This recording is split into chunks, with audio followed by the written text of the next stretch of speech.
क्या हो अगर तांजीरो कभी सन ब्रीदिंग सीख ही न पाए और उसकी जगह वो सीधा अपर मून वन कोकोशिबो का स्टूडेंट बनकर मून ब्रीथिंग मास्टर कर ले। ये आइडिया सुनने में ही क्रेजी लगता है, राइट? लेकिन बस इमेजिन करके देखो कि इस एक ट्विस्ट से स्टोरी कितनी बदल जाएगी। जो कुछ भी हम डीमन स्लेयर के बारे में जानते हैं वो पूरा पलट जाएगा। नई बैटल्स, अनएक्सपेक्टेड अलायंसेस और एक कम्प्लीटली डिफरेंट रूथलेस तांजीरो। तो चलिए डाइव करते हैं इस अल्टरनेट यूनिवर्स में और देखते हैं कि ये स्टोरी कैसे शुरू होगी। हम सब जानते हैं कि कोकोशिबो कोई आम डीमन नहीं, वो मुजान का राइट हैंड मैन और एक एब्सोल्यूट पावर हाउस है, पर उसका पास काफी कॉम्प्लिकेटेड है। वो अपने छोटे भाई यूरिची की यादों से हंटेड है, जो सन ब्रीदिंग का क्रिएटर था। डीप डाउन कोकोशिबो हमेशा खुद को प्रूव करना चाहता था और यहाँ एंट्री होती है तांजीरो। इस टाइमलाइन में कोकोशिबो एक मिशन पर है जब उसे एक पहाड़ी पर रहने वाली ऐसी फैमिली के बारे में पता चलता है जिसका कनेक्शन सन ब्रीदिंग से है। जब वो वहाँ पहुँचता है तो देखता है कि मुजान वहाँ पहले ही कत्ले आम कर चुका होता है, पर ट्विस्ट ये है कि वहाँ से चले जाने की बजाय कोकोशिबो रुक जाता है। तांजीरो की डिटर्मिनेशन और यूरिची से उसकी रिजेम्बलेंस कोकोशिबो के अंदर कुछ मेमोरीज जगा देती है। वो उन्हें मारने की बजाय बचाने का फैसला करता है और तांजीरो को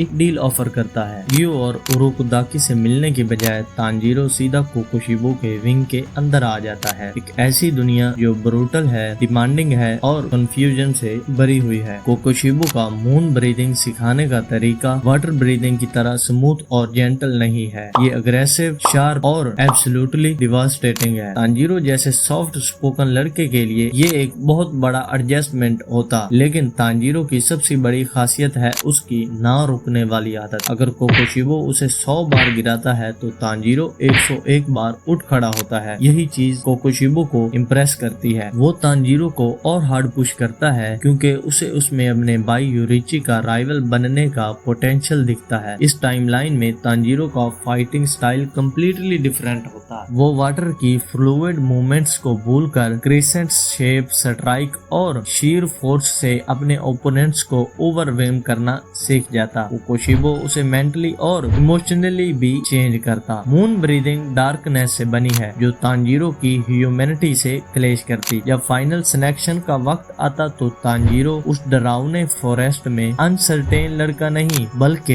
एक हार्डेंड वॉरियर बनकर एंट्री करता। डीमंस उस पर अटैक करते पर वो अपनी लीथल प्रिसीजन से उन्हें एक ही स्ट्राइक में खत्म कर देता। यहाँ तक कि अगर कोई स्ट्रॉन्ग डीमन अपर मून से कनेक्शन सेंस कर भी लेता तो भी तांजीरो उस सिलेक्शन को सिर्फ सर्वाइव नहीं बल्कि डोमिनेट करता। उसकी रेपुटेशन इतनी तेजी से बढ़ती है कि मोजान तक उसकी खबर पहुंच जाती है। एक बच्चा जो सस्पिशियसली मून ब्रीदिंग जैसी टेक्निक्स यूज कर रहा है, ये सुनकर मोजान डेफिनेटली उसके पीछे अपने खतरनाक डीमंस भेजता। मुगन ट्रेन आर्क में स्टोरी एक ड्रामेटिक टर्न लेती है। इनमो का ड्रीम स्मेल तांजीरो को ट्रैप तो करता है पर कोकोशिबो की ब्रूटल मेंटल ट्रेनिंग की वजह से वो जल्दी ब्रेक फ्री कर लेता है। ट्रेन डीमन पर उसके मून ब्रीदिंग अटैक्स इतने एक्यूरेट होते हैं कि बैटल कम डिसेपरेट और ज्यादा एफिशिएंट लगती है। लेकिन तभी अकाजा की एंट्री होती है। अकाजा फौरन समझ जाता है कि तांजीरो की टेक्निक कोकोशिबो की है। ये बात उसे थ्रो ऑफ करती है पर एक्साइटेड भी। तांजीरो और रेंगोको की टीम अकाजा को उसकी लिमिट तक पुश करती है, पर अपर मून रीजनरेशन के आगे रेंगोको अपने आप को सेक्रीफाइस कर देता है। अकाजा रिट्रीट करता है और मुजान को तांजीरो के बारे में सब बता देता है। इंटरटेनमेंट डिस्ट्रिक्ट आर्क में चीजें और ज्यादा वाइल्ड हो जाती हैं। दाकी और गियोतारो के खिलाफ तांजीरो अपनी पावर्स दिखाता है, पर असली शौक तब आता है जब वहाँ कोकोशिबो पहुँचता है। मोजान ने कोकोशिबो को टेस्ट करने के लिए वहाँ भेजा होता है। कोकोशिबो मोजान के ऑर्डर्स और तांजीरो से अपने कनेक्शन के बीच फंस जाता है। वो डायरेक्टली अटैक नहीं करता पर एक डिस्ट्रैक्शन क्रिएट करता है, जिसके चक्कर में टेंगन ओजुई अकेला पड़ जाता है और सेक्रीफाइस हो जाता है। उन्हें जीत तो मिलती है पर टेंगन की मौत का बोझ तांजीरो पर रह जाता है। स्वर्थमेंथ विलेज आर्क में यही टेंशन पीक पर पहुंचती है जब हेंटेंगु और ग्योको अटैक करते हैं। तांजीरो मून ब्रीदिंग के साथ पावरफुल तो है पर सन ब्रीदिंग के बिना क्लोन्स को हराना मुश्किल हो जाता है। और वहीं दूसरी तरफ मुजान को आखिरकार कोकोशिबो की गद्दारी का यकीन हो जाता है। मुजान और कोकोशिबो के बीच एक इंटेंस बैटल होता होती है, जहां कोकोशिबो मुजान की